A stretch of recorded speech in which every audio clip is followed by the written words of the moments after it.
fellow citizens, events in Iraq have now reached the final days of decision. For more than a decade, the United States and other nations have pursued patient and honorable efforts to disarm the Iraqi regime without war. That regime pledged to reveal and destroy all its weapons of mass destruction as a condition for ending the Persian Gulf War in 1991. Since then, the world has engaged in 12 years of diplomacy. We have passed more than a dozen resolutions in the United Nations Security Council.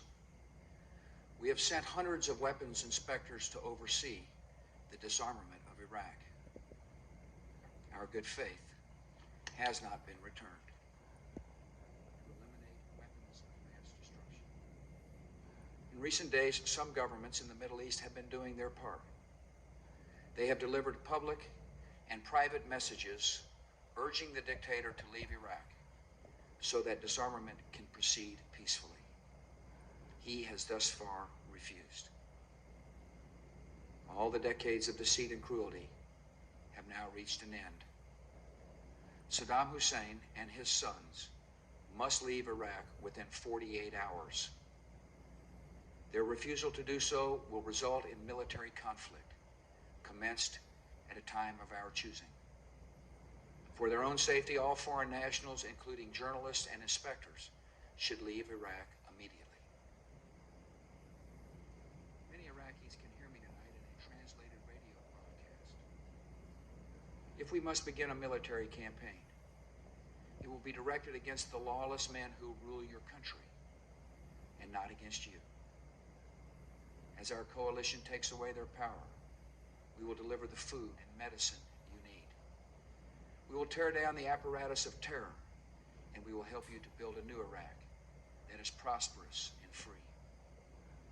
In a free Iraq, there will be no more wars of aggression against your neighbors, no more poison factories, no more executions of dissidents, no more torture chambers and rape rooms.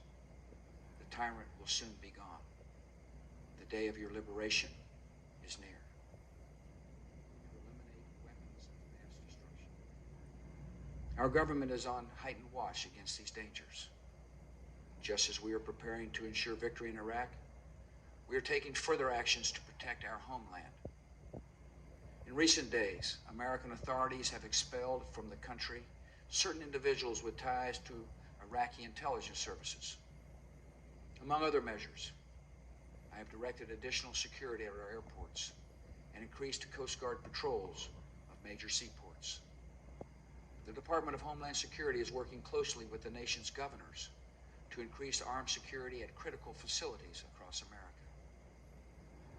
Should enemies strike our country, they would be attempting to shift our attention with panic and weaken our morale with fear. In this, they would fail. No act of theirs can alter the course or shake the resolve of this country. We are a peaceful people, yet we're not a fragile people, and we will not be intimidated by thugs and killers. If our enemies dare to strike us, they and all who have aided them will face fearful consequences.